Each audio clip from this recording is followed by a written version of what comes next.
Question solution analysis unit 3 chapter 1 unit 3 laws of motion chapter 1 force JEE Main 2023 में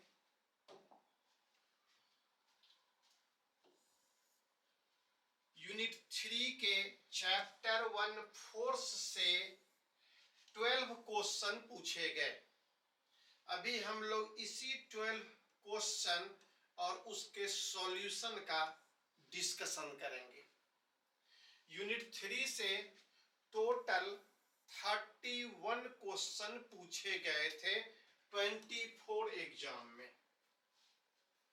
तो पहले हम लोग देखेंगे टॉपिक्स, सब टॉपिक्स और कुछ इंपॉर्टेंट फॉर्मूलाज जिसकी जरूरत इस सवाल को बनाने में पड़ेगी। तो यह यूनिट 3 चैप्टर 1 और यहां से टॉपिक 1। तो देखा जाए कौन कौन से टॉपिक्स हैं। देखिए, पहला टॉपिक है न्यूटन्स लॉज ऑफ मोशन, दूसरा स्प्रिंग और इलास्टिक फोर्सेज, स्प्रिंग फोर्सेज और इलास्टिक फोर्सेज, और तीसरा टॉपिक फ्री बॉडी डायग्राम तैयार करते हैं, लिफ्ट का भी केस उसमें आ जाता है, और चौथा इम्पल्स। तो देखिए, इम्पल्स से एक क्वेश्चन पूछा गया इस बार, फ्री बॉडी डायग्राम से 4 क्वेश्चन, स्प्रिंग और इलास्टिक फोर्सेस से 1 क्वेश्चन, और न्यूटन्स लॉज ऑफ मोशन से 6 क्वेश्चंस। अब फार्मूलाज को देखें, जो किस किस फार्मूला की जरूरत पड़ेगी, तो उस इंपॉर्टेंट फार्मूलाज को देख लेते हैं। आइए, बाकी डेरिवेशन सवाल के साथ रहेगा। तो पहले टॉपिक में first law of inertia, second law of force. तो फोर्स जो होता है rate of change of momentum होता है। अब मोमेंटम अगर हम गौर करें तो यह क्या होता है, तो P को मास इंटू वेलोसिटी लेंगे। मोमेंटम मास जनरली कांस्टेंट रहता है, तो dv बाई dt एक्सीलरेशन हो जाएगा। तो हम लोग F इक्वल टू ma का भी यूज करते हैं। तो फोर्स, इसमें मास कांस्टेंट है, वह मोशन जिसमें मास कांस्टेंट रहे, फोर्स लगे तो एक्सीलरेशन हो।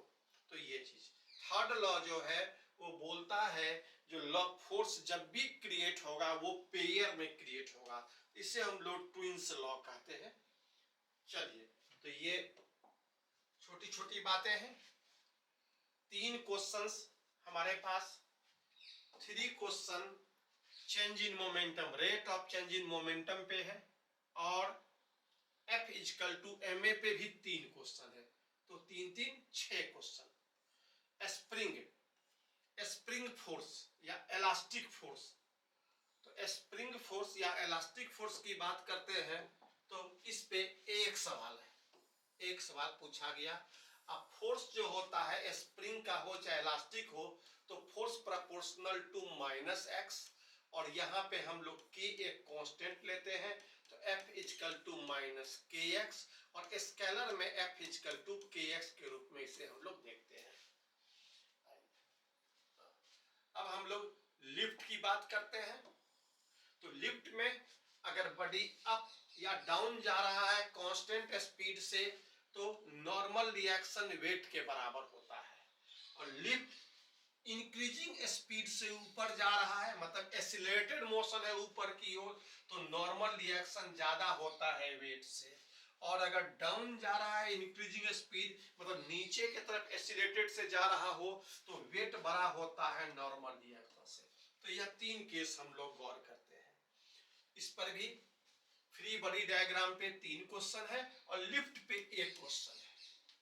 और इम्पल्स, इम्पल्स का सिंबल J होता है, तो फोर्स इनटू टाइम, इम्पल्स जो होता है वह चेंज इन मोमेंटम के रूप में भी रिप्रेजेंट होता है और ये एरिया के रूप में भी होता है। एफटी ग्राफ पे एरिया टाइम एक्सिस पे, तो इस रूप में भी। तो इस पर एक सवाल है, ग्राफ पे एक सवाल है।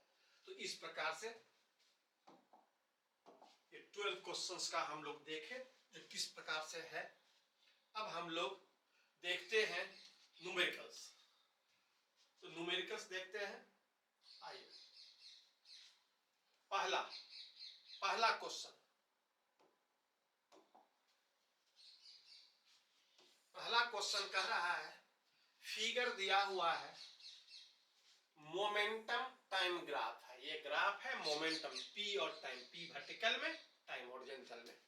एक पार्टिकल का जो मूव करता है एक्सिस के अलग, इन्फ्लुएंस ऑफ फोर्स, एक फोर्स के कारण। आइडेंटिफाई कीजिए रीजन ग्राफ का जहां पे मैग्नीट्यूड ऑफ फोर्स मैक्सिमम हो और मिनिमम।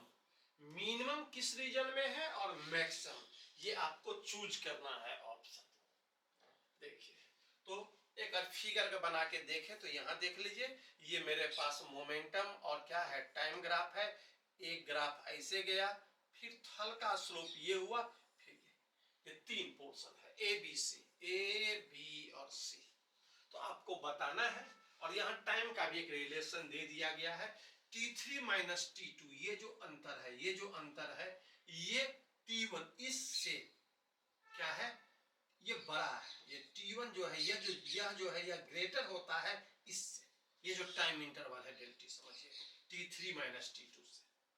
तो यहाँ पे मेरे पास तीन ग्राफ है, तीनों स्ट्रेट लाइन है, स्लोप्ड है। देखा जाए तो कहता है किसमें आपके पास फोर्स मैक्सिमा होगा और किसमें मिनिमा होगा, चूज करना है। आइए, डू फिजिक्स नो फिजिक्स हम लोग यहां गौर करते हैं। देखा जाए, तीनों ग्राफ को अलग अलग देखते हैं। टीटी पीटी तीनों ग्राफ को हम लोग ले लिए, तीनों लाइन को ले लिए। गौर कीजिए, पहला स्टेप फिगर के द्वारा देखना है किसमें फोर्स मैक्सिमम होता है। फोर्स मैक्स और फोर्स मिनिमम, फोर्स मैक्स और फोर्स मिनिमम कौन से ग्राफ पे होगा। तो गौर कीजिए, मोमेंटम टाइम ग्राफ, फोर्स क्या होता है, स्लोप। तो फोर्स जो होता है dp बाई dt, तो स्लोप जानते हैं, अगर ये रहा तो स्लोप 0 है।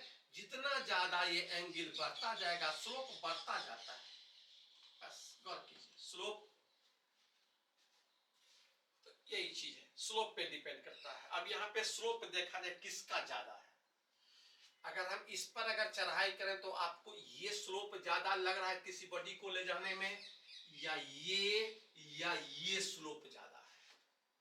तो स्लोप हाईएस्ट किसका है, सी का। यहां देख लिया जाए सेकंड स्टेप में, स्लोप जो है सी का, लाइन सी का सबसे ज्यादा स्लोप है, वह जिसका चढ़ाई ज्यादा हो। हम स्लोप को ऐसे हॉरिजॉन्टल लेकर के सोच सकते हैं, ऐसे जो ये वर्टिकल होने लगेगा, जितना ज्यादा हॉरिजॉन्टल से एंगल बनाएगा, जितना ज्यादा हॉरिजॉन्टल से एंगल बनाएगा उतना ज्यादा स्लोप होगा। देखा जाए, इधर ले चाहे इधर से एंगल ले, गौर कीजिए। तो एंगल से आप गौर कीजिए, टेन थीटा से गौर कर लीजिए, सही बात, टेन थीटा से। टेन थीटा ही स्लोप कहलाता है। टेन थीटा को ही मैथमेटिकली हम लोग क्या कहते हैं, स्लोप। तो थीटा मैक्सिमम किस में है, आप यही गौर कर लीजिए। आइए, तो सी का ज्यादा है स्लोप, उसके बाद ए का है, और सबसे कम बी का है। अगर यहाँ पे अगर हम थीटा सी ले और थीटा अगर बी ले और इससे अगर थीटा ए ले, तो हमें पता चल जाएगा जो थीटा सी ग्रेटर है थीटा ए से और थीटा बी से। जिसका स्लोप ज्यादा होगा उसका फोर्स ज्यादा होगा। तो सबसे कम फोर्स इस केस में यहां फोर्स मिनिमम आएगा। अगर हम गौर करें तो यहां पे फोर्स इस केस में फोर्स मिनिमम और इस केस में फोर्स मैक्सिमम। ये अलग बात है, ये दोनों स्लोप पॉजिटिव है तो पॉजिटिव फोर्स है, और ये निगेटिव फोर्स हो जाएगा। एंगल के हिसाब से, स्लोप के हिसाब से होता है, लेकिन यहाँ मैग्नीट्यूड की बात देखी है। तो इस प्रकार से हम लोग देखें, जिसका ज्यादा स्लोप ज्यादा force. Next change in momentum का सवाल है। 3 सवाल हम लोग change in momentum, rate of change of momentum पे गौर करने जा रहे हैं। तो पहला सवाल देखें, दूसरा सवाल देखा जाए। सेकेंड क्वेश्चन 100 बॉल है, हर का मास m है, मूव करता है v स्पीड से और वो दीवार से टकराता है नॉर्मली और रिफ्लेक्ट बैक होता है सेम स्पीड से और टोटल टाइम t लगा। 100 बॉल को टकराने में t समय लगा।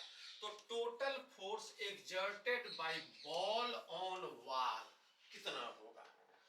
देखिए, डू फिजिक्स नो फिजिक्स में इस फोटो को बनाए हैं। एक मेरे पास वॉल है जिसमें एक बॉल है, m मास का टकराता है और ये लौट जाता है। v स्पीड से टकराया, v से ही लौटा। और टोटल नंबर ऑफ बॉल्स कितने हैं? 100। और कितने टाइम तक ये घटना घट रही है? t समय तक। तो t समय तक 100 बॉल टकराया, लौटा। तो दीवार पे कितना फोर्स लगा? तो दीवार पे कितना फोर्स लगा हमें यही बताना है। टोटल फोर्स दीवार पे कितना हुआ? तो गौर किया जाए, हम लोग इसी चीज को देख लेते हैं। यहाँ पे आइए, हम लोग यहाँ पे फिगर के द्वारा हम लोग पहले गौर किए।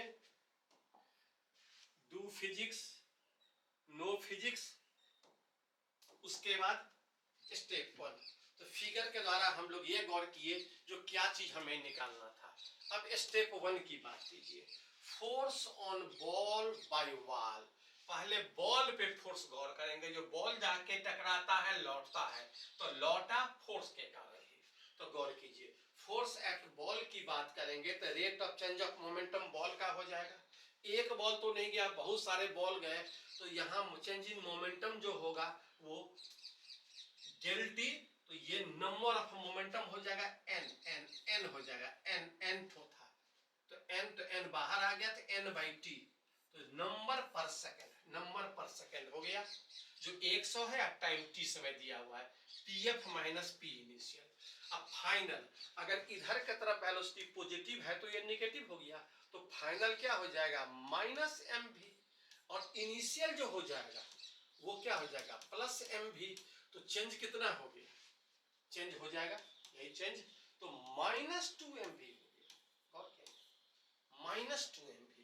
तो यही मेरे पास है n by T minus mv minus plus mv, तो माइनस 2 टाइम्स 2mv हुआ और n बाई टी। एक बॉल नहीं, अगर एक बॉल रहता तो क्या होता? Minus 2mv। लेकिन n बॉल t समय तक गया तो n बाई टी नंबर पर सेकेंड, ये भी काउंट हो जाएगा। और ये चीज है। अब यहाँ पे हम लोग क्या करेंगे?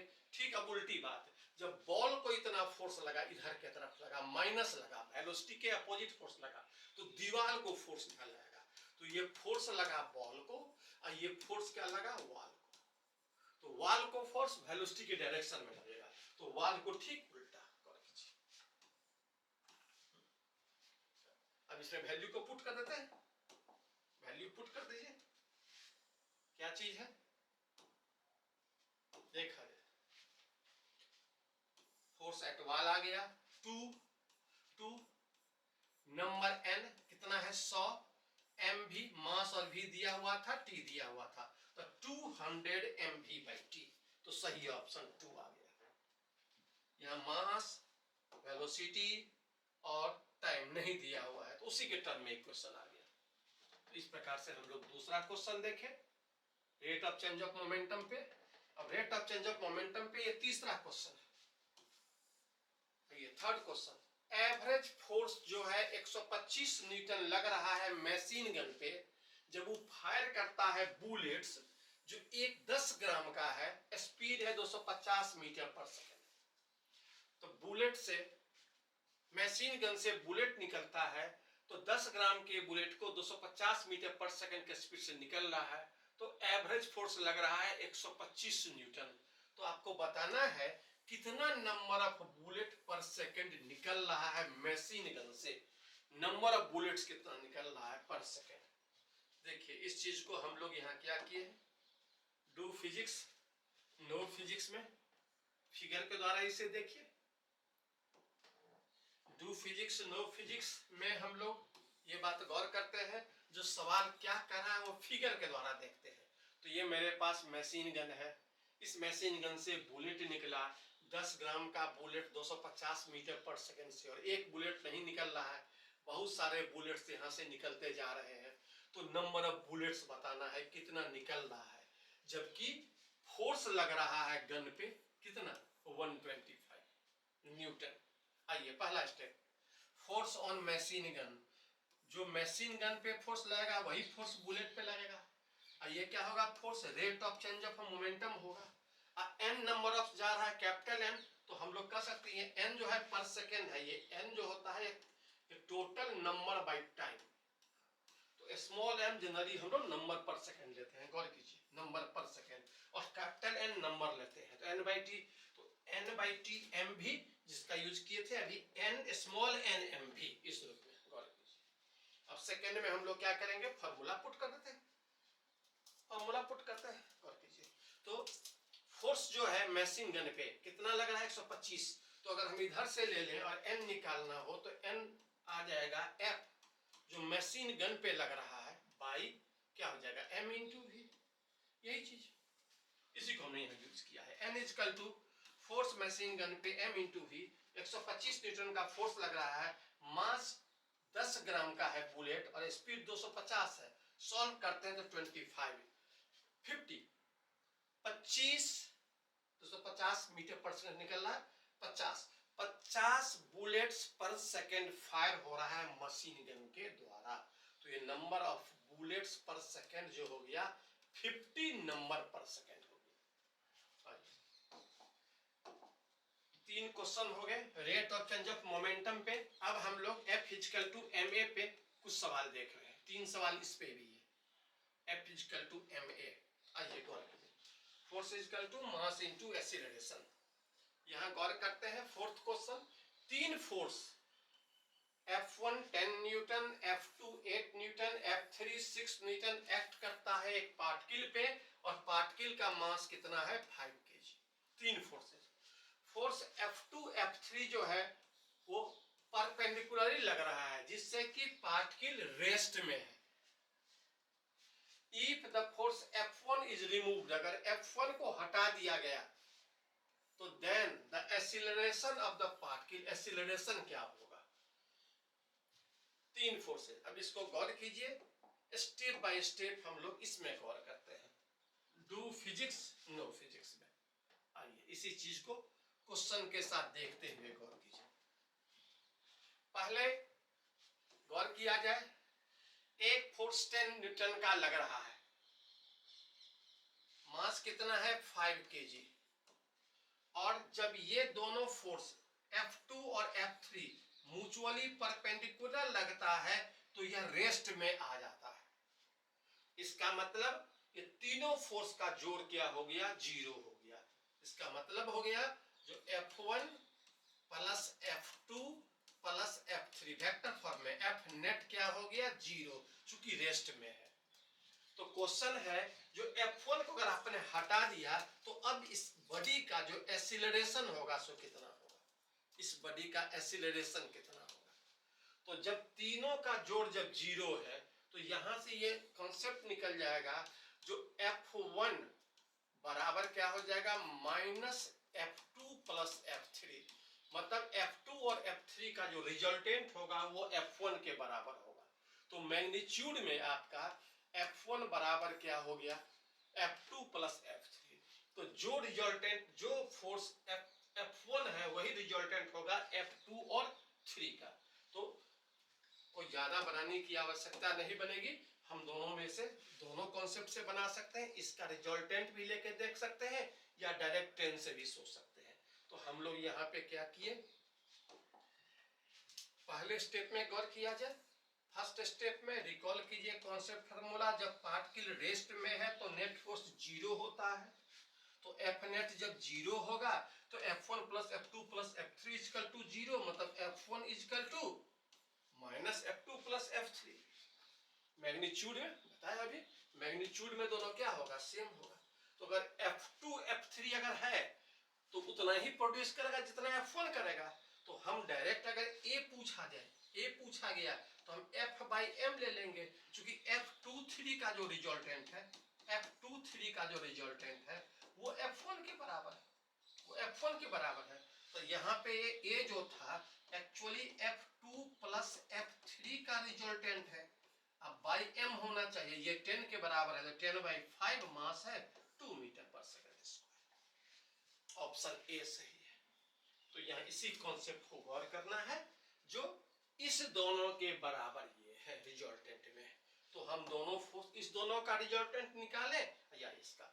वैसे भी अगर यहाँ हम लोग गौर करें तो कह सकते हैं 6 और 8 अगर है 90 पे, तो 6 का स्क्वायर प्लस 8 का स्क्वायर का अंडर रूट होगा और ये 10 न्यूटन हो जाएगा। तो उस तरह से भी गौर कर सकते हैं।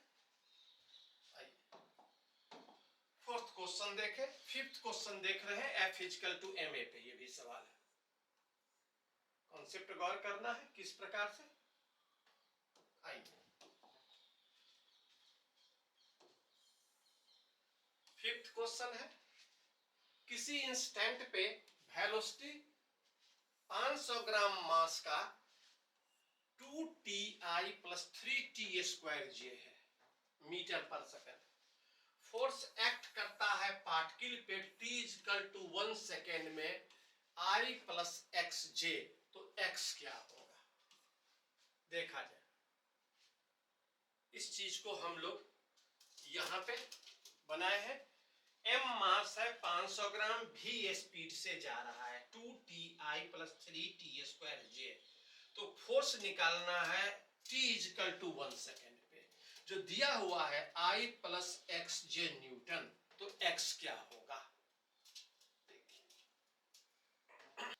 m और v f, तो यहां पे हम लोग f से क्या निकाल सकते हैं, फोर्स निकाल सकते हैं, क्योंकि f क्या है, वेरिएबल है। देखिए हम लोग इसी चीज को अब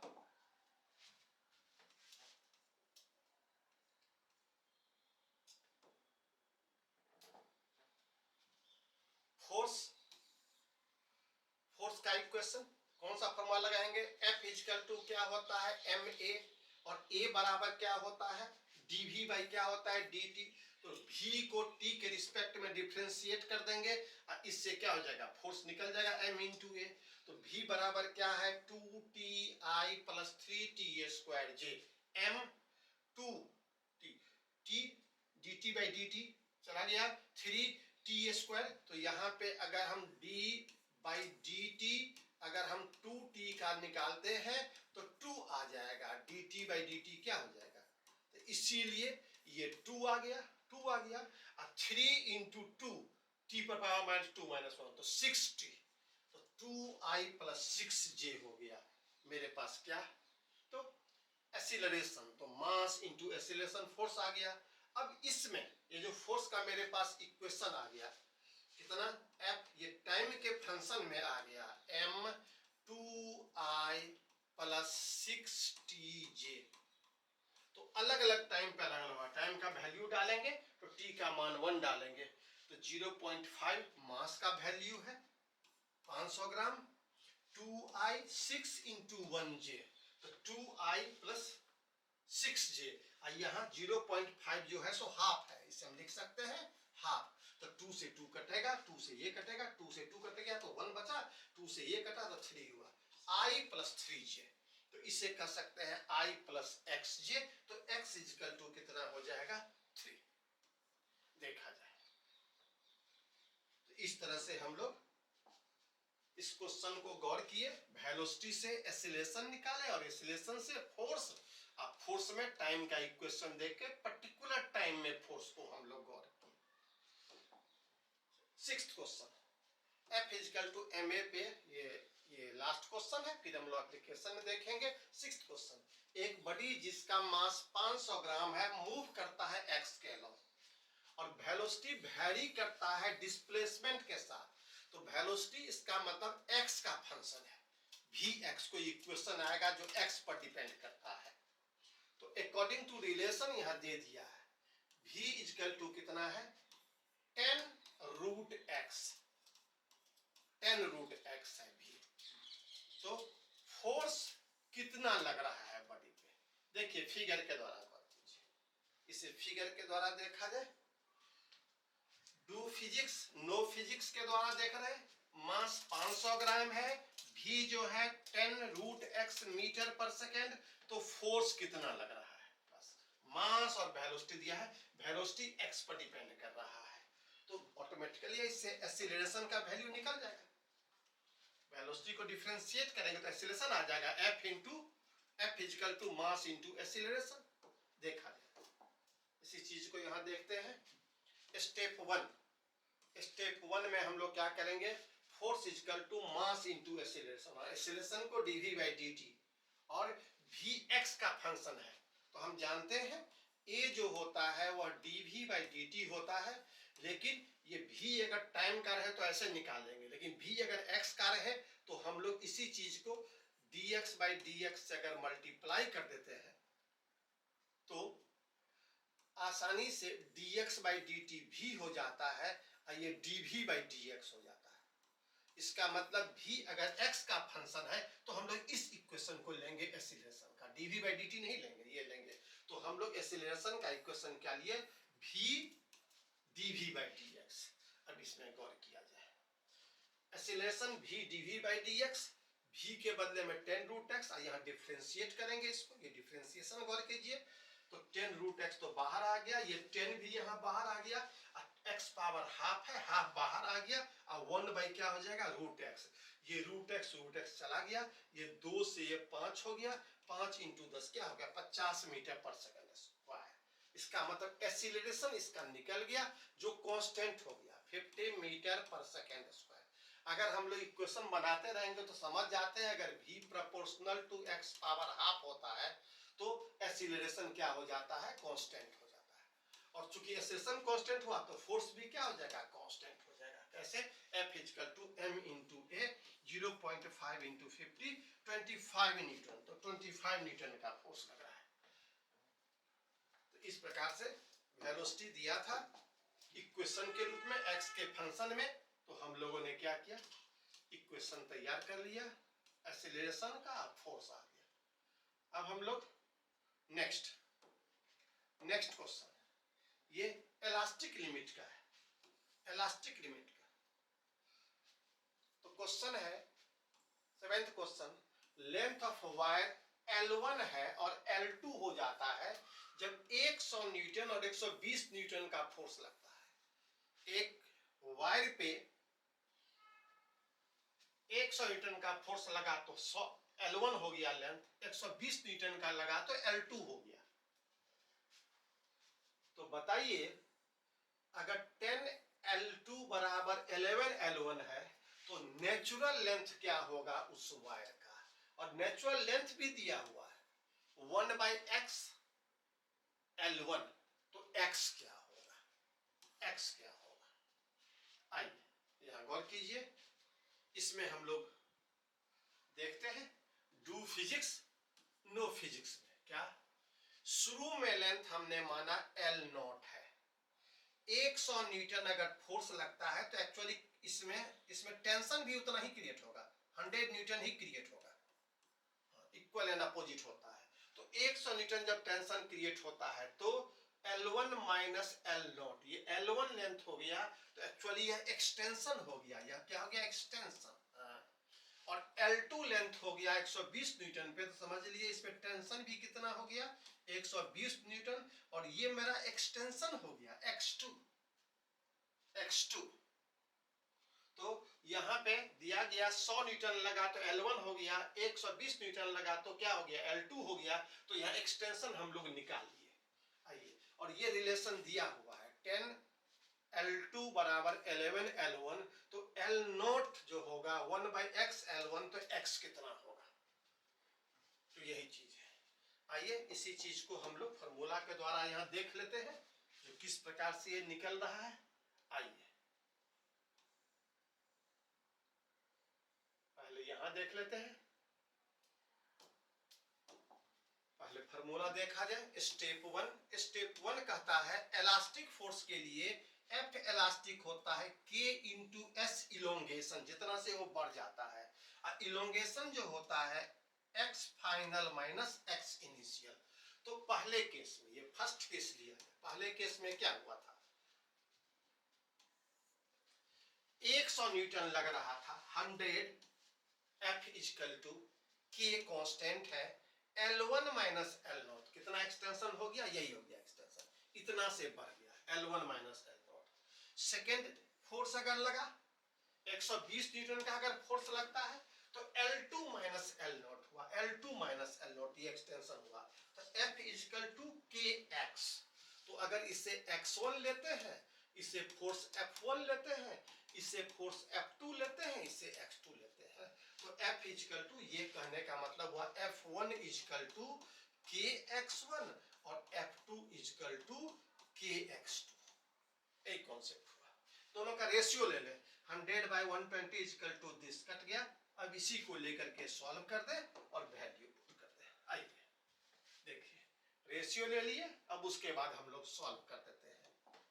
रेशियो में देखा जाए, ये 0 से 0, 2 से ये 6 और ऊपर 5, ये एक्चुअली आ गया 5 बाई क्या आ गया 6, multiply 5 times L2 minus L0, इसको इससे मल्टीप्लाई, इसको इससे multiply, 6 times L1 minus L0, 5L2 minus 5L0, 6L1 minus 6L0, solve कीजिए, 6L1 minus 5L2 equal to 6L0 minus 5L0, तो ये मेरा इक्वेशन 1 बन गया। अब रिलेशन एक दिया हुआ था, तो वह रिलेशन क्या था, तो उसको यहां पुट कर देते हैं, तो 6L1 इन माइनस 5L2, L2 के बदले में हमने दे दिया 11/10 L1, इस वैल्यू को पुट करेंगे तो half L1 equal to L0, इसका मतलब L0 क्या हो गया, हाफ L1, तो x का वैल्यू क्या हो जाएगा 2, तो करेक्ट आंसर क्या हो गया 2, करेक्ट। ये न्यूमेरिकल वैल्यू का क्वेश्चन था, वैल्यू पुट करना था, तो 2 आ गया। तो इस प्रकार से हमने देखा, ये इलास्टिक फोर्स जो है उसमें हम लोग extension F equal to KX, F equal to KX, इस फॉर्मूला पे इसको हम लोग देखते हैं। अगला सवाल, एलिवेटर का सवाल है, लिफ्ट का।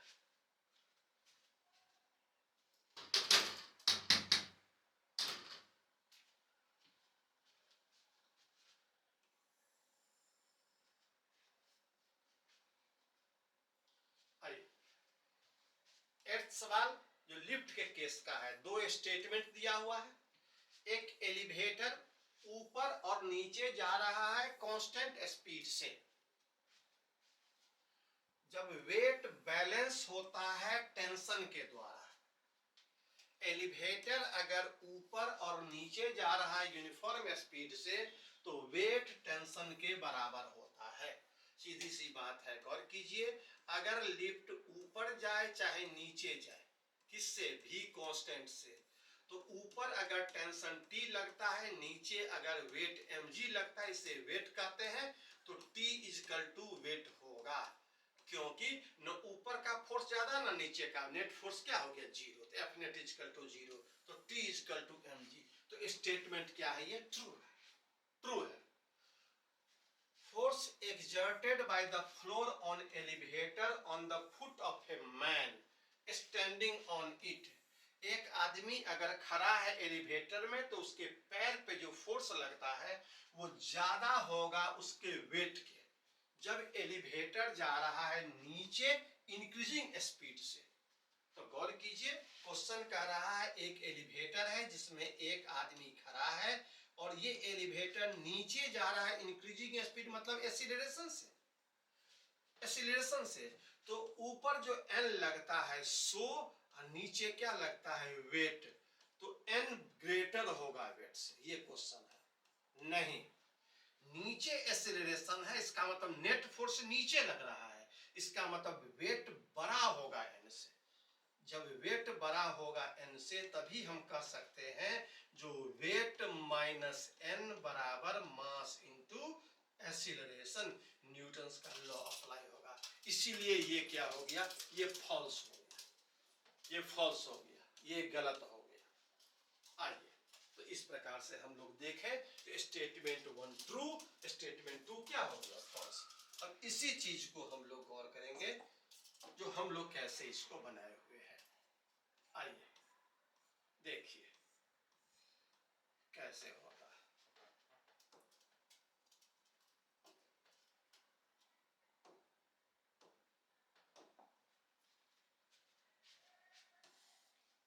फिगर तो ये बनाए हैं, स्टेटमेंट 1 और स्टेटमेंट क्या है 2।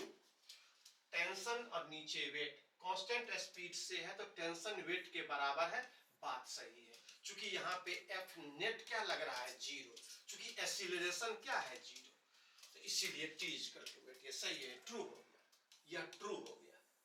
लेकिन इस केस में भी इंक्रीजिंग है, मतलब एक्सीलरेशन है। जब एक्सीलरेशन है इसका मतलब वेट बड़ा होगा, क्या होगा, ये गलत है। वेट बड़ा होगा किससे, एन से, तभी वो नीचे आ रहा है। Weight minus N equal to क्या होगा, एम इंटू ए। चलिए ये चीज लिखे हैं। स्टेप 1 में lift off elevator motion, step 2 में statement 1 true 2 false, uniform motion of lift तो वेट टेंशन के बराबर, और लिफ्ट जब डाउन जा रहा है इंक्रीजिंग स्पीड से तो normal reaction greater than weight. तो इस प्रकार से हम लोग देखें, एक ही सवाल को 2-2, 3-3 बार फिगर के द्वारा देख रहे हैं, जो क्लियर पता चले। ये सब क्वेश्चन बार बार पूछा जाता है। आइए 9th number question, 9th number. अब हम 3 क्वेश्चन एफबीडी का गौर करेंगे, फ्री बॉडी डायग्राम का देखेंगे। ये 9th क्वेश्चन कर दीजिए। एक ब्लॉक है √3 kg का है, रस्सी से बंधा हुआ है, अदर इंड अटैच है वाल से। अननोन फोर्स एक एफ लग रहा है, जिससे कि स्ट्रिंग जो है 30 डिग्री बना रहा है वर्टिकल से, वाल से। तो टेंशन टी क्या होगा, फोटो देखा जाए। ये जो मास है ये √3 kg लटक रहा है, यहां से यह स्ट्रिंग है, और ये लटक रहा है। जब हम फोर्स एफ लगाए तो ये घसकता चला गया, ये एंगल 30 डिग्री बना रहा है। तो हमसे पूछता है टेंशन क्या होगा, यही क्वेश्चन है। आइए इसको फिगर के द्वारा देखते हैं और फिर एफबीडी बनेंगे। यहाँ पे फ्री बॉडी डायग्राम देखा जाए।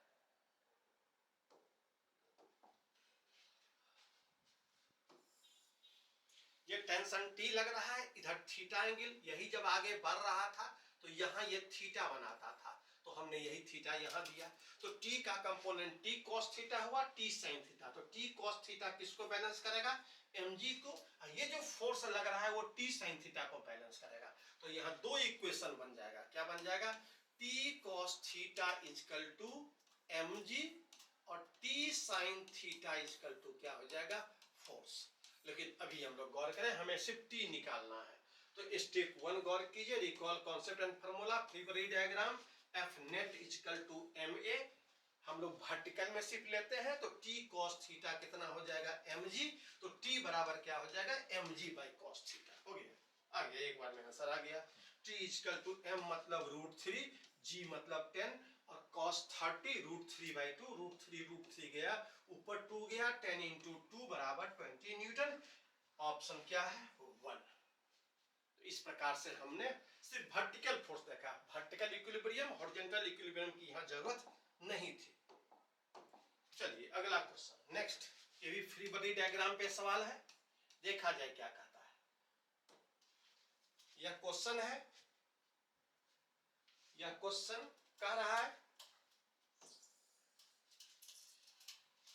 10th नंबर क्वेश्चन है, 70 kg का है। एक गार्डन रोलर है जिसको पुश किया जा रहा है एक फोर्स के द्वारा।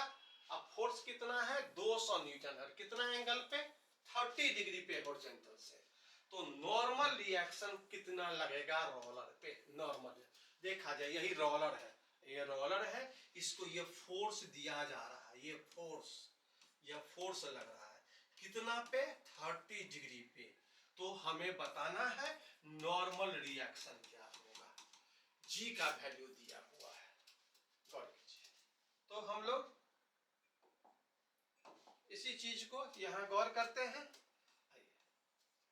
Do physics no physics, figure बनाते हैं, पहले करिए तो जानिए। जानिए। फिजिक्स को जानने के लिए फिगर ड्रॉ करना इंपॉर्टेंट है। तो यह मेरे पास रोलर है जिस पर एक F फोर्स लग रहा है 30। तो कहता क्या है हमें, जो नॉर्मल रिएक्शन क्या होगा, इसका जो नॉर्मल रिएक्शन है वो क्या होगा। आइए एफबीडी यहां तैयार किए। सबसे पहले ये सरफेस पे रखा हुआ है तो इसको क्या लगेगा, mg अर्थ लगाएगा, अर्थ पे है इसीलिए सरफेस के कांटेक्ट में है तो नॉर्मल लगेगा। और यह फोर्स इसका दो कंपोनेंट हो जाएगा। गौर कीजिए, फोर्स का कंपोनेंट जो हम लोग निकालते हैं, गौर कीजिए, यही फोर्स है।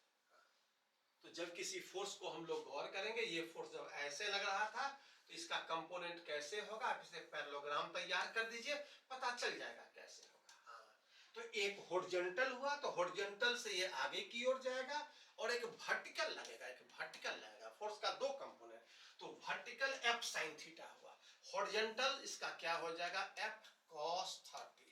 हमें हॉरिजॉन्टल की जरूरत नहीं है, हमें पूछा गया सिर्फ नॉर्मल रिएक्शन। तो वर्टिकली सोचिए, ऊपर N लगा, नीचे ये दोनों लगा, तो दोनों का जोड़ के बराबर हो जाएगा। आइए पहला स्टेप, फ्री बॉडी डायग्राम बनाइए। F net equal to ma। गौर कीजिए, ऊपर का फोर्स न ये ऊपर जा रहा है न नीचे जा रहा है, तो नेट फोर्स क्या हो जाएगा, 0। तो ऊपर का फोर्स N है, वो नीचे के फोर्स के बराबर होगा, क्या, mg प्लस F sin 30।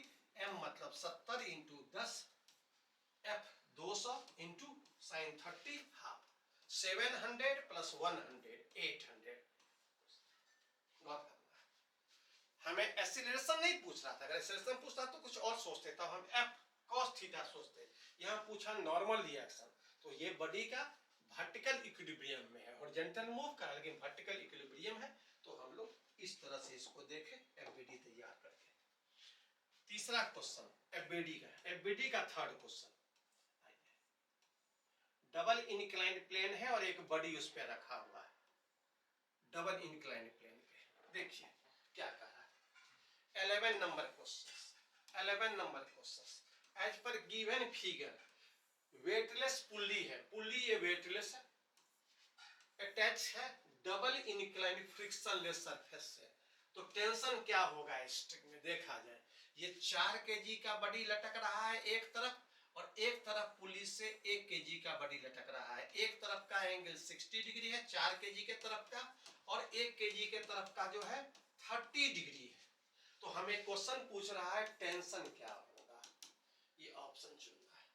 आइए गौर कीजिए, देखिए यहां पे हम लोग पहले तैयार कर लेते हैं, फिगर को भी सामने में रखते हैं। आइए पहले हम लोग डू फिजिक्स नो फिजिक्स देख ले। Do physics no physics, inclined plane है, आप जानते हैं mg इधर लगता है, तो mg का ये कंपोनेंट cos होगा, ये cos कंपोनेंट होता है, और ये sin कंपोनेंट होता है। तो देखा जाए रस्सी में टेंशन, तो टेंशन क्या लगता है, रस्सी के दोनों एंड पे लगता है, तो इस प्रकार से टेंशन हम लोग क्रिएट करते हैं।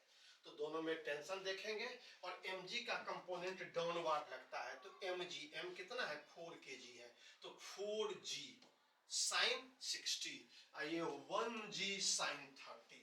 तो देखिए टेंशन इसमें ऊपर लगा, ये नीचे लगा, mg का कंपाउंड, इसमें भी टेंशन ऊपर ये नीचे, और चूंकि ये बड़ी ज्यादा है तो ये नीचे जाएगा, तो ये ऊपर जाएगा, और चूंकि इक्वल दूरी जाएगा, रस्सी न बढ़ रहा है न घट रहा है, इक्वल डिस्टेंस, तो इसीलिए डिस्प्लेसमेंट भी सेम होगा, वेलोसिटी भी सेम होगा, और एक्सीलरेशन भी क्या होगा, सेम होगा। ये सब इक्वेशन हम लोग पढ़ते हैं थ्योरी में। तो दोनों सेम एक्सीलरेशन से, एक ऊपर जाएगा एक नीचे जाएगा। तो अगर ए से नीचे आ रहा है तो m इंटू ए फोर्स हो जाएगा, फोर्स, और इधर भी क्या हो जाएगा, m इंटू क्या होगा, ए फोर्स हो जाएगा। तो इस केस में ये ज्यादा है ये कम है, this minus this equal to m। गौर कीजिए, इस वाले केस में हम कहेंगे ये ज्यादा है टेंशन से, इस वाले में टेंशन ज्यादा है किससे, इससे, इसीलिए ये ऊपर जा रहा है और वो नीचे जा रहा है। आइए, तो ये हम लोग का एफबीडी का कॉन्सेप्ट हुआ, एफबीडी का कॉन्सेप्ट है। अब हम लोग इसे इक्वेशन के रूप में लिखते हैं। एफबीडी का पहले कॉन्सेप्ट होना चाहिए, डू फिजिक्स नो फिजिक्स है, उसके बाद हम लोग इक्वेशन का फॉर्म लिखते हैं। यहाँ फिगर देखते रहिए और इसको गौर कीजिए कैसे हो रहा है। आइए, तो पहले स्टेप में हम लोग फ्री बॉडी डायग्राम जो सोचते हैं, तो फ्री बॉडी डायग्राम में भी यही काम करते हैं। F net equal to M A, एक मास रखते हैं, एक्सीलरेशन तो देखते हैं, और एफ नेट देख रहे हैं क्या है। तो यहाँ दो फोर्स लग रहा है, एक नीचे एक ऊपर आ रहा है नीचे, तो ये बड़ा हो गया, ये छोटा हो गया। देखिए तो क्या लिखे, बराबर एम ए। तो एफ इजिकल टू, एफ क्या होता है, m into a, f equal to m g sine 60 minus t, m into g, g 10 होता है, और साइन 60 √3/2, तो 20 √3 माइनस टी। एक इक्वेशन बन गया। इसमें क्या हुआ, ये टेंशन ज्यादा है, ऊपर जा रहा है, ये कम है, तो टी में से घटा, तो टी माइनस 1 जी साइन 30, तो टी माइनस 1 जी 10 होता है, साइन 30 हाफ, तो टी माइनस 5 हो गया। एम इंटू ए, एम क्या था 1, तो 1 इंटू ए, तो ये मेरा इक्वेशन दूसरा बन गया। अब इसी दोनों इक्वेशन को सॉल्व करते हैं। 4a बराबर दिस, 1a बराबर दिस, दोनों को गौर कीजिए। टी से टी क्या हो जाएगा, जोड़ने पर कट जाएगा। 5a बराबर 20 √3 माइनस 5, ये इक्वेशन तैयार। तो 5a, तो 5 से इधर अगर हम कॉमन ले लें तो 5 से 4 और ये 1 हो गया, तो a इजकल टू 4 √3 माइनस 1, ये एक्सीलरेशन हो गया, और हमें टेंशन निकालना है। तो किसी भी एक इक्वेशन में इसे सोच लेंगे। अगर हम इसी इक्वेशन में सोचें तो हमें पता है t minus 5 is equal to 1a मतलब a, तो t इजकल टू क्या हो जाएगा, a प्लस 5, और a अभी आप लिखे हैं 4 √3 माइनस 1 प्लस 5, तो क्या हो जाएगा 4 √3 प्लस 4, 4 कॉमन लेंगे तो √3 प्लस 1, ऑप्शन क्या हो गया 2 सही है। तो इस तरह से हम लोग एफबीडी बना करके 3 सवाल को देखें, ये तीसरा सवाल था। आइए, और अब ये लास्ट सवाल है, इंपल्स पे सवाल है। इंपल्स पे एक सवाल, इंपल्स में भी एरिया कॉन्सेप्ट पे है, देखा जाए क्या कहता है। 12th क्वेश्चन कह रहा है, figure A B C D दिखा रहा है variation of force with time. एक तरफ फोर्स का ग्राफ है और एक तरफ क्या है, टाइम। तीनों में देखिए, एक तरफ फोर्स है और एक तरफ क्या है, टाइम है। Force time graph, force time graph, force time graph, force time graph. तो इंपल्स हाईएस्ट किस में होगा, इंपल्स हाईएस्ट, तो फोर्स टाइम ग्राफ पे इंपल्स क्या होता है, एरिया के बराबर होता है। हाँ, गौर कीजिए। तो उसी फॉर्मूला को यहां लगा देंगे। आइए, तो अगर सब में एरिया की बात करेंगे तो एरिया कैसे कैसे निकलेगा, इसका एरिया देखना पड़ेगा कितना है, इसका एरिया देखना पड़ेगा कितना है, इसका एरिया कितना है, जिसका एरिया टाइम एक्सिस पे, एफ एक्सिस पे नहीं, क्योंकि इंपल्स जो होता है फोर्स इनटू क्या होता है, डेल टी। तो हम लोग टाइम एक्सिस पे डेल टी, टाइम एक्सिस पे, तो इसका कितना हो जाएगा, हाफ इंटू बेस क्या है 1.0 इंटू हाइट 0.5, इसका क्या होगा लेंथ 2.0 इंटू 0.5। गौर कीजिए, इसका कितना हो जाएगा, हाफ इंटू बेस इंटू क्या होगा 0.75, और इसका हो जाएगा हाफ इंटू बेस 2.0 इंटू 0.5। देखिए कौन बड़ा है, चलिए इसी चीज को हम लोग क्या किए हैं, सॉल्व किए हैं यहाँ पे। आइए गौर कीजिए, देखा जाए सब में एरिया निकाला गया। पहले में हम लोग ये चीज देख रहे हैं, पहला स्टेप देखिए, हम लोग फोर्स टाइम ग्राफ पे इंपल्स क्या होता है, एरिया होता है एफटी ग्राफ पे। पहला फिगर गौर कीजिए, half into base 1.0 into height 0.5, ये ट्राइंगल के रूप में था। कैसे था, यहाँ फोटो बना लेते हैं, देखिए इस प्रकार से था, ये था 1.0 और ये क्या था 0.5। गौर कीजिए, तो 0.25 न्यूटन सेकेंड आएगा। फिगर 2 जो है उसमें ये, क्योंकि फिगर 2 जो था इसका फोटो यहाँ बनाते हैं, तो फिगर 2 में ऐसे था दिस 0.5 और ये क्या था 2.0, देखिए 2.0, तो ये 1.00 न्यूटन सेकेंड, ये गौर किया जाए। Figure 3 half into length height into base. तो ये जो ग्राफ, इसका फिगर जो था, इसका फिगर ये गौर कीजिए कैसे था, ये इस प्रकार से और ये ऐसे था। हाँ 0.75 और ये जो था 1.0। देखिए तो इसको अगर कैलकुलेट करते हैं 0.75 0.5 0.375 और डी नंबर जो फिगर था half into base into height. D वाला फोटो बनाते हैं, आइए तो डी का फोटो यहां बनाते हैं। ये ऐसा था दिस, ये तो ये था 0.5 और ये था 2.0। तो यही एरिया, सब में एरिया गौर कीजिए, पहचानना है कौन सा एरिया हम लोग लिए हैं। आइए ये एरिया, तो यहाँ पे half into base into height, तो 1.0 0.5 0.50 0.50 0.75 1. तो मैक्सिमम किस में आ गया, बी में, बी मैक्सिमम है। तो इम्पल्स इज हाईएस्ट किस में है, बी। तो ऑप्शन क्या हो गया, 2 सही हो गया। मिनिमम पूछता तो गौर कीजिए, इंक्रीजिंग डिक्रीजिंग ऑर्डर में ABCD सोच सकते थे। तो इस तरह से हम लोग क्या किए, इम्पल्स का ये एक सवाल था, हम लोग गौर किए। तो इस तरह से हम लोग फोर्स में यूनिट 3 लॉज ऑफ मोशन के चैप्टर 1 फोर्स में जो 14 क्वेश्चन पूछे गए, ये लास्ट क्वेश्चन देखे जो इम्पल्स का था, एरिया पे निकाले फोर्स टाइम ग्राफ पे, ये FBD पे दोनों सरफेस इंक्लाइंड है, टेंशन पूछ रहा था। ये हमारे पास रोलर है, नॉर्मल रिएक्शन पूछ रहा था। ये हमारे पास क्या था, टेंशन पूछ रहा है। इसमें एक सिंगल बॉडी लटका हुआ है। ये लिफ्ट का केस है, यूनिफॉर्म स्पीड से या फिर इंक्रीजिंग स्पीड डाउनवर्ड है, तो किस प्रकार से वेट और नॉर्मल रिएक्शन होगा।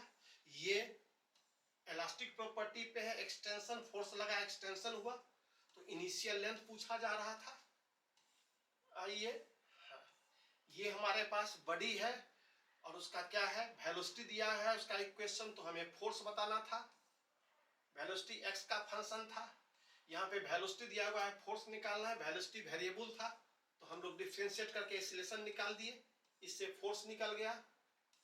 यहाँ पे 3 फोर्स 0 हो रहा है, तो रिजल्टेंट जो है 2 का रिजल्टेंट 1 के बराबर है और किसी एक के कारण पूछ रहा है, क्योंकि एक एब्सेंट कर दिया गया तो 2 के कारण पूछा गया। यहाँ मशीन गन है, वो कितना फोर्स फील कर रहा है, तो नंबर ऑफ बुलेट्स निकालना है, बुलेट्स का मास और वेलोसिटी दिया हुआ था। ये वॉल से बॉल टकराता है और 100 बॉल t समय तक टकराता है, तो वॉल पे कितना फोर्स लग रहा है ये निकालना था, हम लोग निकाल लिए। मास m v और t उसी रूप में रहा। और ये स्लोप पे था, ये PT ग्राफ है जिसमें स्लोप के द्वारा ये बताना था जो फोर्स मैक्सिमा कब होगा और मिनिमा कब होगा। तो इस तरह से हम लोग सवाल को देखें और ये 12 सवाल जो था लॉज ऑफ मोशन, यूनिट और फोर्स, उसको हम लोग देखें। अब हम लोग अगले क्वेश्चन सॉल्यूशन डिस्कशंस में फिर मिलेंगे।